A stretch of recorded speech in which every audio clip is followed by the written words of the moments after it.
tonight, the Northern Edition. Good evening, I'm Megan Shepard. Thanks for tuning in. Topping news, the 38th annual meeting of the Caribbean Financial Action Task Force was officially opened at the Grand Lucano Resort this morning.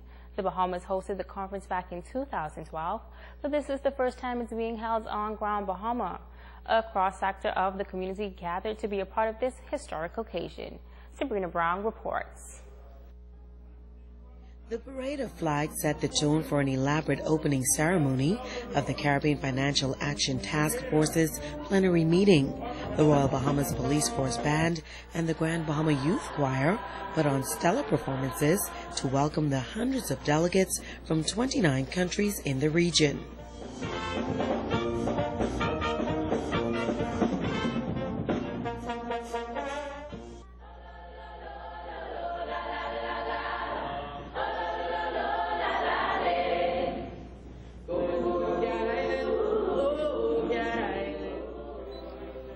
The Governor-General, His Excellency Sir Arthur Folkes and Lady Folkes, Acting Prime Minister the Honourable Philip Davis, and other parliamentarians were in attendance. The conclave is focusing on ways to eliminate financial threats to the region, such as money laundering and the financing of globalized terrorism. The Bahamas is one of the founding members of the CFATF, and during the keynote address, Acting Prime Minister Davis told the delegates that the Bahamas will continue to support the work of the organization. The government of the Commonwealth of the Bahamas is all in this fight. We are duly committed. We know that there are tremendous benefits to our financial institutions resulting from a successful fight, as well as for our judicial institutions, our law enforcement and prosecutorial institutions. There is a particular benefit that requires more highlighting, and that is economic stability, with its attending and far-reaching returns. As the CFATF moves to address security concerns of member countries in the region, Minister Davis added that all jurisdictions must be treated equally. Offshore jurisdictions should not be held to a lesser standard or a higher standard than onshore jurisdictions. This is critical to enhancing the credibility of FATF and its offshoots, regional style bodies, which of course the CFATF is one. He said it will also take a collaborative effort to combat the financial ills facing countries in the Caribbean. With the advent of the fourth round of mutual evaluations, there is no gainsaying in declaring that effectiveness is and will be the order of the day. It means that there has to be an ever-existing combination of political will and a compliant culture. Let us be our brother's keeper. We do so by sharing typologies and experiences, identifying pitfalls, providing training to each other, and recognizing that a failure of only one member is a failure of all members. The CFATF conference comes to a close on Thursday. Sabrina Brown, ZNS Network News.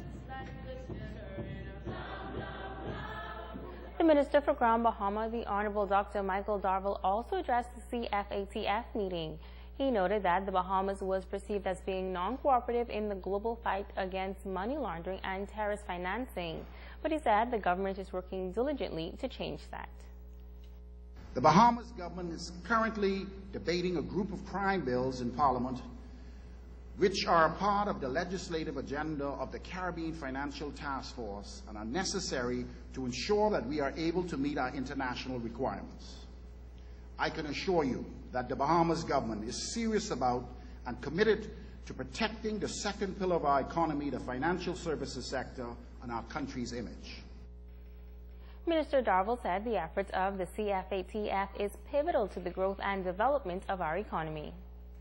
To secure our place as a major player in the global market, it is imperative that we manage our perception and continue to promote our destination as a place where tourism, financial services, and our industrial and maritime sectors can thrive simultaneously.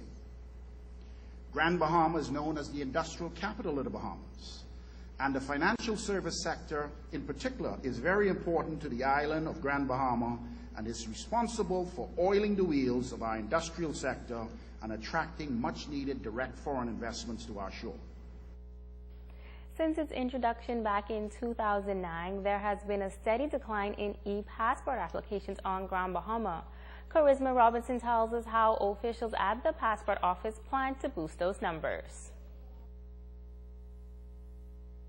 In 2011, the Passport Office saw 6,484 enrollments for the e-passport. However, fast forward to 2013, Chief Executive Officer at the Passport Office, Gilda Saunders, says there has been a decline with only 3,806 people applying. Over 2011 to 12, there's been like a 29% decline. And 12 to 13 so far, we've had like a 12% decline. Saunders says while quite a bit of Grand Bahamians travel to New Providence to apply for e-passports, the dip in applications is mainly due to this island's struggle and economy. It's a decline more so economically. Persons are not working. Many of the persons I talked to even today have said that they'll come in probably the end of the month because things are rough. They won't have any money until then. The Passport Office is now experiencing a slow period, making the e-passport application process easy. Saunders is appealing to residents to take advantage of this time. Well, we're hoping a lot more, though haven't made the application come in. Hopefully we can meet at last year's figures, 4,600. Hopefully we can at least meet that or go beyond that. On Wednesday, the Passport Office began an in-house promotional exercise to encourage people to come in and apply. They also plan to take this promotion into the various communities to boost the numbers. And to continue promoting the importance of your e-passport and the importance of, despite the economic times, making it a priority. Be constantly educating and making every effort to get them to come in. Travel abroad, you need the e-passports. Persons with the older passports, your processing time takes a whole lot longer. And we have been told about the deadline for years now that, the deadline has been. So the important time now is now to come in and get it. Also for application purposes, you need a passport, a valid passport for jobs, banking, all those things. Now, as an added incentive, starting today until the end of the year, every 20th customer will get their application fast-tracked. Charisma Robinson, ZNS Network News. This is Diabetes Awareness Month, and the Grand Bahama Diabetic Association continues to champion the cause for diabetes education and prevention. Some startling information coming during a conference held recently at the Pelican Bay Resort. The forum was designed to stimulate greater focus and dialogue among local health officials. Joan Davis-Rowe was there and filed this report. The latest information is alarming, as local health practitioners heard from some of the foremost leading medical officials about a number of diabetes-related issues. The most startling facts coming from podiatrist Dr. Monique Mitchell, who focused on the most common foot-related diabetic ailments. Diabetic foot complication is a very, very serious problem that we deal with not only here in the Bahamas, but also internationally, worldwide, in fact.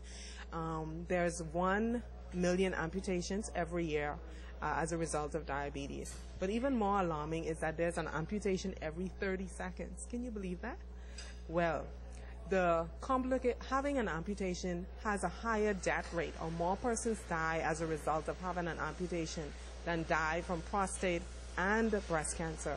So that we can see that is a serious problem.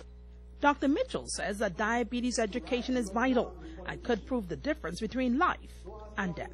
We have significant admissions to the Princess Margaret Hospital for diabetic foot complications. And of those persons who are admitted, a significant amount of them actually had a below-knee amputation. And that is serious, because having that amputation changes your life forever. You never go back to the life you had before that amputation. And what set on my mind that within 5 years, what happens to these persons? Within 5 years, almost 70% of persons who had a below-knee amputation will be dead. They die because of having that amputation. Why?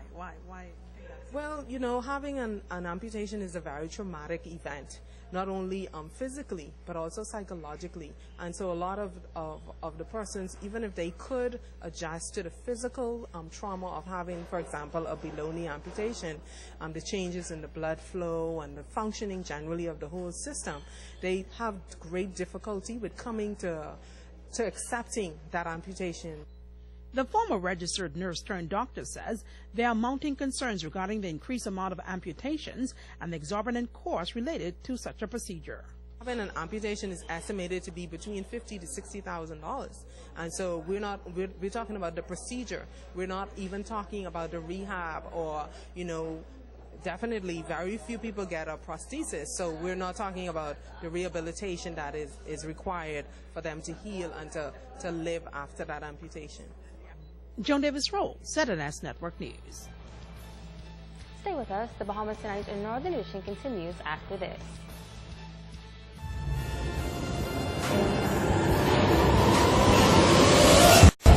It's always a pleasure to see a vision come to life.